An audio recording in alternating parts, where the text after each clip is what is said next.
Praise the Lord po, pinakamataas na pagpupuri, pagwalhati, pagsamba ay natatangin sa ating pinakamamahal na Prinsipo lamang. Dobling pagalang po sa ating mga magulang sa Panginoon, sa ating mga beloved preachers, workers, mga visitors po.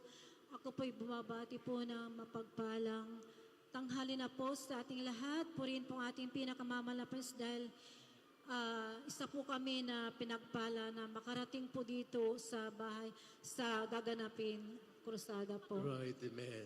Ay.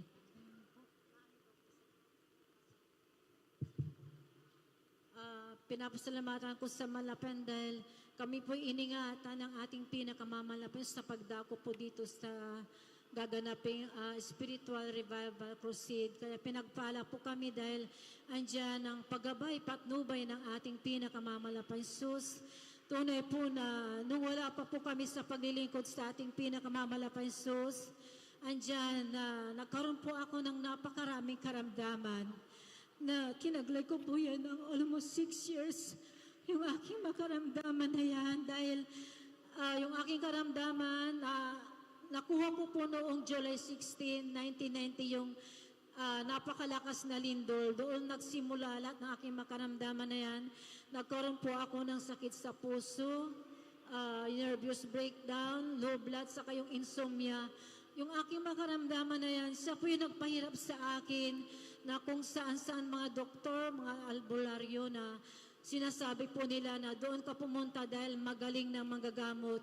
Bagamat noon po ang hirap ng aming buhay, talagang andyan po na sinasakripisyo ko po na upang pumunta doon sa sinasabi nilang magaling ng magagamot dahil gusto ko pang pong gumaling. Dahil noong araw, ang lilit pa po yung aking mga anak, kaya gusto ko pa pong, sabi ko, mabuhay. Andyan na tunay po na sa isang araw, andyan nakilala, napanood po namin ang gawain ng ating pinakamamalapan sa pamamagitan po ng panunod po ng TV. Andyan talagang nagagalak po ako bagamat andyan na first time po lang po namin mapanood. Sabi ko, puntahan natin ang gawain na yan, baka sakaling ako'y gagaling. Sabi ko sa aking bilabrasban, sabi niya, sige, sabi niya, mang-ipon muna tayo kasi ang alam po namin nung araw, sa dako lang po ng Pasay City. Ngunit kay buti ng ating pinakamamalapas dahil meron po palang malapit doon sa amin sa Nueva Vizcaya. Pinuntahan po namin hanggang sa nung pagkatapos po ng gawain, tinanggap po namin ang bautismo sa tubig sa pangalan ng ating pinakamamalapan Jesus. Yung aking makaramdaman na napakarami dahil naging complicated na po yung aking karamdaman. Nagkaroon po ako ng kagaanan sa aking sarili na talagang dati-rati yung aking BP 90/60, 80/70 talagang hindi po yan tumataas. Bagamat kompleto po ako ng vitamin, talagang andyan na wala po yan kagalingan o talagang hirap po ako matulog nung araw.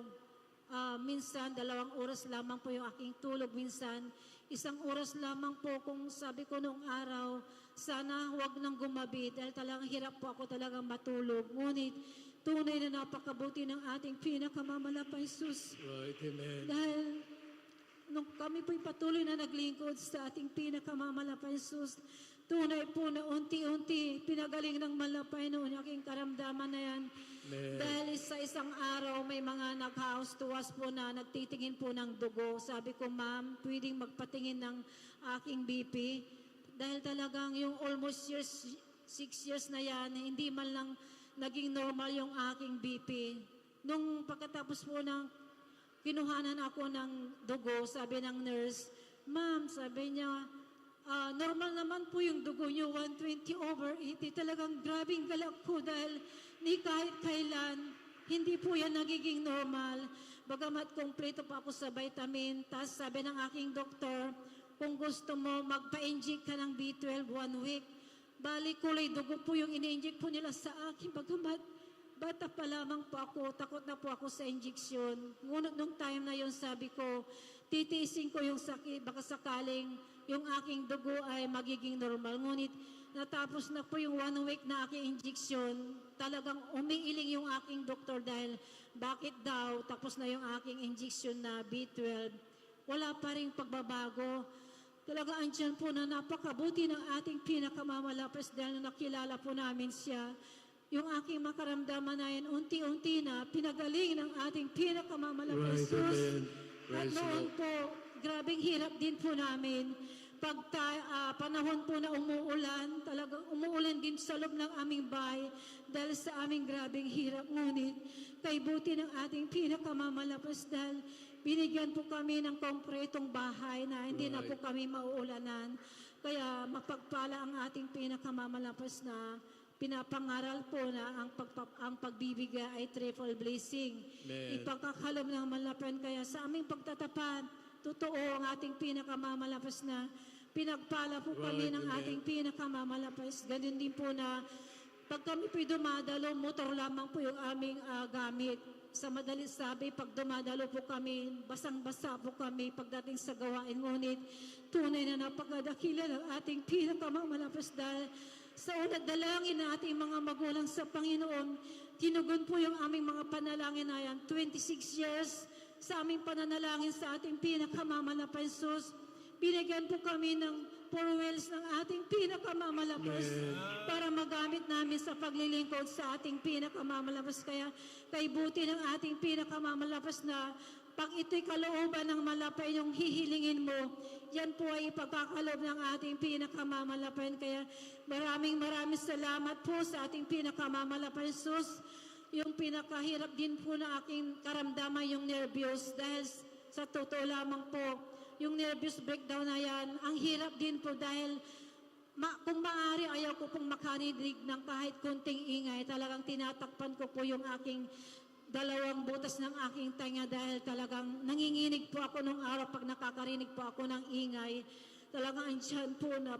Maraming salamat po sa ating pinakamamalapan Jesus sa lahat-lahat ng mga pagpapalang physical, material, at lalong higit pong pagpapalang spiritual. Kaya ang lahat ng kapurihan pasasalamat ay natatangin sa ating pinakamamahal na Pasko lamang. Praise the Lord po. God bless you sa ating beloved. Hallelujah, praise the Lord. Gabi sa beloved sister sa pinagpalang pauto. At sundan po ang beloved sister LB. Haya, praise the Lord. At pinaghahanda ko beloved sister Esther